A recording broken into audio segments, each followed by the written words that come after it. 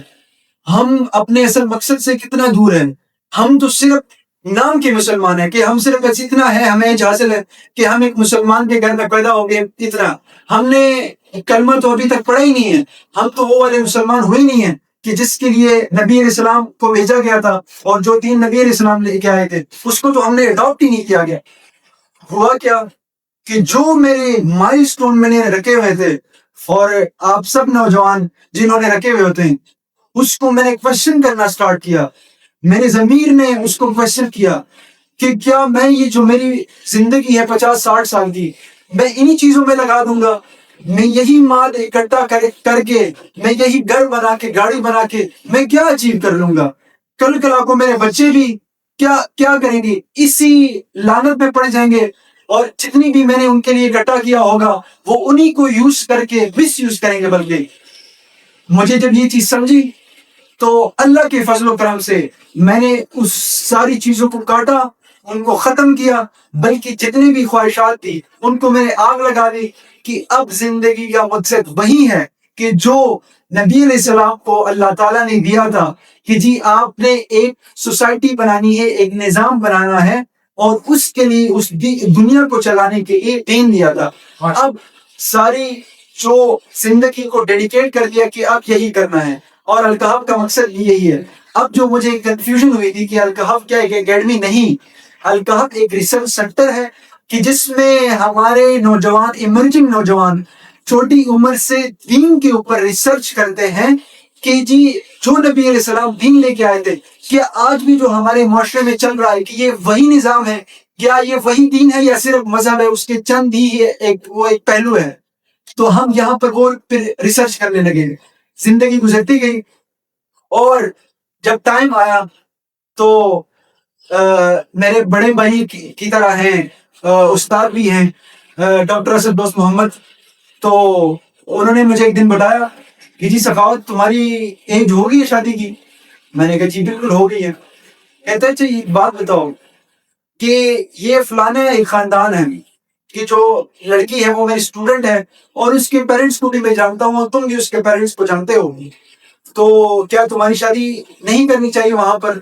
کہتے تم کام کرتے ہو؟ اچھا انہوں نے مجھ سے یہ نہیں پوچھا کہ اچھا جی تم اب کتنے پیسے کماتے ہو، کوئی 1 لاکھ کماتے ہو، 2 لاکھ کماتے ہو، 3 لاکھ، تمہارا گھر ہے کہ نہیں؟ اچھا تمہیں سینس ہے؟ جی سینس ہے. اچھا جی گھر کو چلا لو گے؟ اچھا وہ تو مجھے پتا ہے تم چلا لو گے. اچھا جی تم کام کرتے ہو؟ جی بالکل کام کرتا ہوں، میں حرام نہیں ہوں، کام کرتا ہوں. اوکے. اب یہاں پر ایک بات کرنا بڑا ضروری ہے کہ جس طرح سے اکرام نے کہا کہ جی شادی کے لیے جو ہے وہ ولی کا ہونا کیوں ضروری ہے، لڑکی کے لیے ولی کا ہونا ضروری ہے لیکن لڑکی کے لیے نہیں. اللہ تعالیٰ نے انسان مرد کو جو ہے وہ لیڈر بنایا ہے کہ اس نے لیڈ کرنا ہے. وہ کیا کرے گا، وہ اپنے فیصلے اس طرح کے وہ خود کرے گا. تو ہوا کیا کہ جیسے انہوں نے مجھے کہا، مجھے فیملی ٹھیک لگی، سارا کچھ، میں نے کہا جی بالکل میں یہاں پر ریڈی ہوں. لیکن یہاں پر بریکٹ میں آپ کو ایک بات بتا دوں کہ اس طرح سے آئیڈیل طریقے سے شادی کرنا جو ہے اس کے لیے صحیح ایجوکیشن اور تربیت بڑی ضروری ہے، لڑکے کی بھی اور لڑکے کے والدین کی بھی، لڑکی کی بھی اور لڑکی کے والدین کی بھی. اور وہ ہوا کیسے کہ میں جب یہاں پر الکہف میں جو چیزیں میں سیکھتا گیا پریکٹیکلی، وہی چیزیں میں تھوڑا آہستہ آہستہ کر کے وہ میں اپنے پیرنٹس کے ذہن میں انکلکیٹ کرتا گیا. ان کو میں طریقے سے بتاتا گیا کہ جی یہ ہم کس حالت میں ہم پڑھے ہوئے ہیں, ہم نماز تو پڑھ رہے ہیں, لیکن وہ میں طریقے سے ان کو بتانا کہ اصل طریقہ کیا ہے شادی کا اور ہر ایک چیز کا. بالکل اسی طرح ڈاکٹر صاحب کیا کرتے ہیں, خوش قسمتی سے کہ وہ جو لڑکی تھی وہ ڈاکٹر صاحب کی اسٹوڈنٹ تھی. لڑکی کے پیرنٹس ہمارے ہفتے کی بڑی ہی زبردست قسم کی قرآن کی کلاس ہوتی تھی, وہ اس میں وہ لڑکی بھی آتی تھی اور اس کے والدین بھی وہاں پر آتے. تو ڈاکٹر صاحب نے ان کی اس طرح سے وہ تربیت کرنا سٹارٹ کر دی تھی. اب جب یہ ٹائم آیا تو وہ جو میرے آخری بات تھی, آخری ہتھوڑا, وہ جا کے میں نے اپنے گھر والوں کو وہ بات کی اور وہ کسی طرح سے میرے گھر والے مان گئے. ڈاکٹر صاحب نے میری طرف سے اپنے وائف کے ساتھ یہ لڑکی والوں کی طرف چلے گئے اور انہوں نے بھی, چونکہ وہ اس چیز کے لیے ریڈی تھی, ان کی تربیت ہو چکی تھی, تو انہوں نے بھی اس چیز کو بالکل تسلیم کیا کہ جی ہم بھی اس طرح سے چاہتے ہیں کہ شادی اس طرح سے ہو. اب شادی کس طرح سے ہو, اب کی ایک مثال قائم کرنی تھی, یہ اس سنت کو دوبارہ سے زندہ کرنا تھا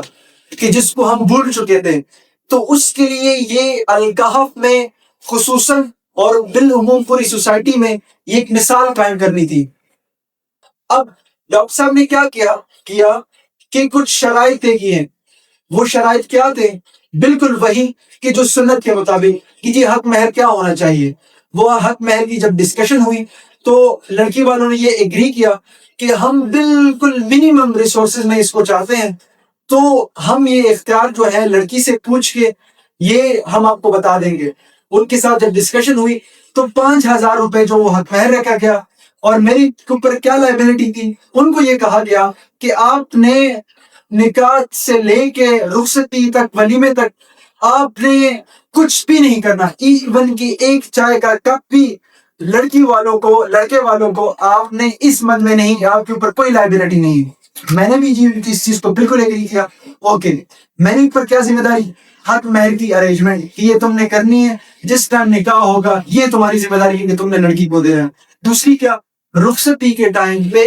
ایک سوٹ اور ایک جوتیوں کا جوڑا یہ تم نے لڑکی کو دینا ہے. اب یہاں پر ایک بہت ہی زبردست قسم کا سوال ہے کہ کیا لڑکی جی صرف ایک سوٹ میں جی یہ گزر بسر کرے گی؟ نہیں, وہ تو اس سنت کو زندہ کرنا تھا. وہ تو ڈیفینیٹلی جی جب وہ میری وائف ہے تو میں اس کے لیے سوٹ بھی لے کر آؤں گا, اس کی ساری اخراجات جو ہے وہ پورا کروں گا. ایک اور چیز ڈاکٹر صاحب نے یہ کہا کہ دین میں تو یہ ہے نہیں کہ تم جب شادی کرو گے تو جی اپنے ماں باپ کے ساتھ بالکل جوائنٹ فیملی سسٹم میں رہو گے, وہ جو کہیں گے تو جی وہ تمہاری بیوی جو آئے گی تو ان کی خدمت کرے گی, اور اس طرح سے تم بھی ان کے تابع اور تمہاری بیوی بھی ان کے تابع, اس طرح سے تو یہ سسٹم نہیں ہے. تو اس کے بارے میں تمہارا کیا کہنا ہے؟ میں نے کہا بالکل کہ جو میرے نبی نے اس چیز کو کہہ دیا کہ جی جوائنٹ فیملی سسٹم تو دین میں ہے ہی نہیں, تو بالکل میں گھر الگ رکھوں گا. اب ماں باپ کی طرف میں آگے انشاءاللہ اس چیز کو ایڈریس کرتا ہوں. اوکے, گھر الگ ہو گیا, یہ ساری شرائطیں پا گئی, لڑکیوں والوں نے بھی قبول کیا, میں نے بھی قبول کیا, اور میرے ماں باپ نے بھی. نکاح ہوا اور بالکل سمپل ترین, اور ہم نے کیا کیا کہ صرف کھجوریں جو ہیں آنے والے جو ہمارے 3 خطیب الحمدللہ آئے ہوئے تھے, باقی ہمارے جو ریسرچ سینٹر میں ہمارے اسٹوڈنٹس ہیں وہ تھے, تو ان سب کو ہم نے کھجور پیش کیے الحمدللہ. ماشاءاللہ. جی نکاح ہو گیا. نکاح کے بعد رخصتی اور ولیمہ. رخصتی ایک دن رخصتی اور دوسرے دن ولیمہ, چونکہ سنت بھی یہی ہے, رخصتی ہوگی اور پھر ولیمہ. لوگ کیا کرتے ہیں کہ جی دور دراز کے جی بڑے رشتہ دار اور جی ان کے یہ فلانا منسٹر ہے تو یہ فلانا بندہ ہے جس کو ہم نے بلانا ہے. الحمدللہ بالکل سادے طریقے سے اپنے جو الکحف میں ہمارے ڈیزرونگ اسٹوڈنٹس ہیں وہ تھے, ان کو ہم نے جتنا اپنے استطاعت کے مطابق ہو سکتا تھا سنت کے مطابق ان کے لیے ولیمے کا بندوبست کیا گیا. ولیمہ ہو گیا. اب جب یہ ساری رخصتی بھی ہوگی, ولیمہ بھی ہو گیا, یہ ہو گیا الحمدللہ. جیسے ہی شادی کی اگلی صبح تو میری پوری ایسا مجھے لگ رہا تھا جب میں اپنے کمرے سے باہر آیا کہ میری پوری زندگی بدل گئی. وہ کیسے کہ میں نے جو چیزیں سوچی ہوئی تھی آئیڈیل, وہ بالکل ایک لمحے کے لیے وہ ساری چیزیں الٹ ہو گئی. میری ماں بھی مجھ سے ناراض, میرے گھر والے سارے مجھ سے ناراض, اور بڑی ایک عجیب سی کنڈیشن بن گئی. زیادہ تر جو کردار تھا وہ میری ماں کا اس پہ تھا کہ وہ مجھ سے ناراض تھی. اب وہ میں نے کہا جی یہ کیسے، یہ تو میں نے چیز سوچی نہیں تھی، میں تو یہ شادی کا جو عمل ہے یہ تو بڑی خوشی کا وہ ہے، لیکن یہ مجھ سے ناراض۔ اس ٹائم مجھے سمجھ میں آیا کہ آپ کے پاس جو ہوتے ہیں دو طرح کے اس معاشرے میں لوگ اسٹیبلشڈ ہیں، ایک ایلیٹ کلاس کا طبقہ اور دوسرا مڈل اور lower middle class. Elite class کرتے کیا ہے کہ جی جیسے ان کی عمر ہو جاتی ہے وہ اپنا بزنس سٹارٹ کرتے ہیں شادی کر کے، تو وہ بالکل سائڈ پہ ہو جاتے ہیں، کیا ہمارے ماں باپ کے ساتھ ہمارا کوئی تعلق نہیں ہے، وہ جی الگ اپنا گزر بسر کریں اور ہم الگ رہیں گے۔ اور یہ جو دوسرا ایکسٹریم ہے مڈل کلاس اور لوور مڈل کلاس، یہ کہتے ہیں کہ جی ہمارے ماں باپ ہی سب کچھ ہے، وہی ان کی ہم بس انہوں نے جو کر دیا ایک طرح سے بس ان کو انہوں نے ہم نے بت بنا لیا ہے کہ جی یہ جو کہیں گے اپنی بیوی کو بھی یہی سمجھائیں گے جی شادی کی رات کہ جی تم نے میری ماں باپ کی خدمت کرنی ہے، وہ جو کہیں گے وہ کرنی ہے، میری بہنیں ہیں، یہ میری بھابیاں ہیں، وہ جو کہیں گے تم نے وہ کرنا ہے، اگر وہ غلط بھی ہوتے ہیں تو بس ٹھیک ہے تم نے ان کی بات مانی ہے۔ یہ دوسری ایکسٹریم ہے کہ مطلب یہ ہے کہ اپنی بیوی آپ کی بیوی نہیں بلکہ ان کے غلام ہے اور ساری زندگی ان کے ساتھ۔ اس ٹائم پہ مجھے سمجھ میں یہ آیا کہ یہ میری جو ماں کی یہ صرف کیا ہے، یہ وہ جذبات ہے اپنے بیٹے کے ساتھ کہ ان کا بیٹا چونکہ ان سے الگ ہو گیا، تو یہ ان کی نفرت نہیں ہے بلکہ یہ ان کی جذبات ہے کہ کیا یہ میرا بیٹا کیا ہوگا، اب یہ اس کی بیوی کا ہو جائے گا اور یہ بالکل ہم سے الگ ہو جائے گا۔ اس ٹائم میں نے یہ فیصلہ کیا کہ اب دین کا جو دوسرا پہلو ہے اس کو سامنے لے کے آیا جائے کہ نہیں، اگر آپ نے اسلام میں 4 شادیوں کی اجازت ہے کہ اگر آپ نے 1000 شادیاں بھی کر لی تو آپ کے ماں باپ کا جو حق ہے وہ آپ پورا تب بھی نہیں کر سکتے۔ اس ٹائم میں نے فیصلہ کیا کہ بیوی کی اپنی جگہ، ماں باپ کی اپنی جگہ، اور یہ بھی دین کی برکت یہ میں بتا دوں۔ اس ٹائم میں نے کیا کیا کہ میں اپنے گھر گیا اور اپنے امی کے پاس بیٹھ گیا کہ جی میں نے ان کے پیر دبائے، میں نے ان سے بڑے اچھی طریقے سے بات کی، اور اب میں نے فیصلہ کیا کہ میں پریکٹیکلی ان کے ساتھ کھڑا ہوں گا۔ اس ٹائم میرے والد صاحب کو کچھ پیسوں کی ضرورت تھی، میرے پاس اپنے نہیں تھے، یہ باتیں بتانا بڑی پریکٹیکلی بڑی ضروری ہے۔ میں نے کیا کیا، مجھ پہ کو بات پہنچی، میرے دوسرے استاد تھے، میں نے ان سے کیا کیا، میں نے ان سے کہا کہ مجھے اتنے ٹائم کے لیے پیسے اتار دو، مجھے ضرورت ہے۔ وہ پیسے لے کے میں نے وہاں پر اسی طرح سے ہر جگہ پر میں کیا کرتا کہ پریکٹیکلی ان کے ساتھ کھڑا ہو گیا۔ اب ان کو بھی یہ آئیڈیا ہو گیا کہ اچھا جی اس کی شادی اس طریقے سے ہو گئی ہے، لیکن یہ ہم سے الگ نہیں ہوا کہ جس طرح سے یہ معاشرے میں ہے کہ جی اچھا بیٹا الگ ہو گیا تو بس ہم بالکل ہمارے ہاتھ سے نکل گیا۔ اس طرح سے میں نے اپنی بیوی کو کبھی بھی یہ حق نہیں دیا کہ وہ میرے ماں کے بارے میں یا میرے والد صاحب کے بارے میں کوئی بھی اس طرح کے الفاظ کہیں یا ان کی تصدیق کرے، یہ حق میں نے اسے نہیں دیا۔ اسی طرح سے میں نے اپنے ماں کو کبھی بھی حق نہیں دیا کہ وہ بلا وجہ کوئی بات جو ہے وہ میری بیوی کو کریں۔ ہاں اگر کوئی بات کرنی بھی ہے تو وہ میرے تھرو کریں، اگر کوئی بات ان کو شکایت کی ہے تو مجھے کریں گے، میں اپنے بیوی کو سمجھاؤں گا، وہ کوئی بھی اس طرح کی بات نہیں کر سکتی۔ 1 سال ہو گیا الحمدللہ، میرے پاپا میرے جو باقی بھائی ہے، یہ باتیں بتانا بڑا ضروری ہے کہ وہ سب سے زیادہ اٹیچ جو ہے وہ مجھ سے ہیں۔ میرے والد صاحب روزانہ مجھے کال کرتے ہیں، میں روزانہ دن میں تھوڑا سا ٹائم نکال کے اپنے والدہ کے پاس جاتا ہوں اور وہ کال کرتی کہ تم آئے نہیں۔ ان کا آج وہ اس کا نتیجہ یہ نکلا اس طرح سے کہ ان کا وہ جو ان کی شروع میں وہ تھی، آج وہ مجھ سے جس طرح سے محبت کرتے ہیں بالکل اسی طرح سے یا اس سے زیادہ محبت جو ہے وہ میری وائف کے ساتھ کرتے ہیں۔ یہ تو جی ماں باپ کی بات ہوگی اور وائف کی۔ اب گھر کی بات کہ جی کیا میں مینٹلی اسٹیبل ہوں ابھی یہ شادی کرنے کے بعد؟ جی الحمدللہ، جس طرح سے میری شادی نہیں ہوئی تھی اس سے کہیں گنا زیادہ میں مینٹلی اسٹیبل ہوں اور خوش ہوں۔ کیا میں خوش ہوں؟ بالکل جی میں خوش ہوں۔ کیا میں ویلتھیر ہوں؟ جی بالکل الحمدللہ ویلتھیر ہوں، ہر طرح سے مالی اعتبار سے بھی میں اس سے بہتر ہوں۔ میں اپنے رشتے بھی میرے پاس ہیں، وہ رشتہ دار جو مجھ سے ناراض ہوئے تھے میری شادی کو لے کے، چونکہ ہمارا پٹھان فیملی جو بیک گراؤنڈ ہے تو وہ تو زیادہ اٹیچ ہوتے ہیں، ان کو میں نے کیا کیا کہ میں نے کہا یہ اللہ کی رضا کے لیے کر رہا ہوں، اگر یہ ناراض ہوتے تو ہونے دوں۔ 7-8 مہینے کے بعد وہ خود وہ لوگ وہ کیسا ہوا نہیں ہے، وہ خود سارے لوگ جی وہ آئے اور میرے انتہائی لے گیا کہ جی آپ کی شادی کریں گے۔ میں نے نہ ان کو بلایا اور کچھ نہیں، دین کی برکت وہ ساری جی راضی ہوں گے۔ اگر میں اس طرح سے ہوتا، اس طریقے پہ شادی نہ کرتا، جو میری 3 سال پہلے جو کنڈیشن تھی کہ میں نے یہ کرنا ہے، تو وہ تو میں 15-20 سال میں بھی نہ کر پاتا۔ میں شادی کے لیے کیا ریکوائرمنٹ ہے جی، ہمارے فیملی میں تو جی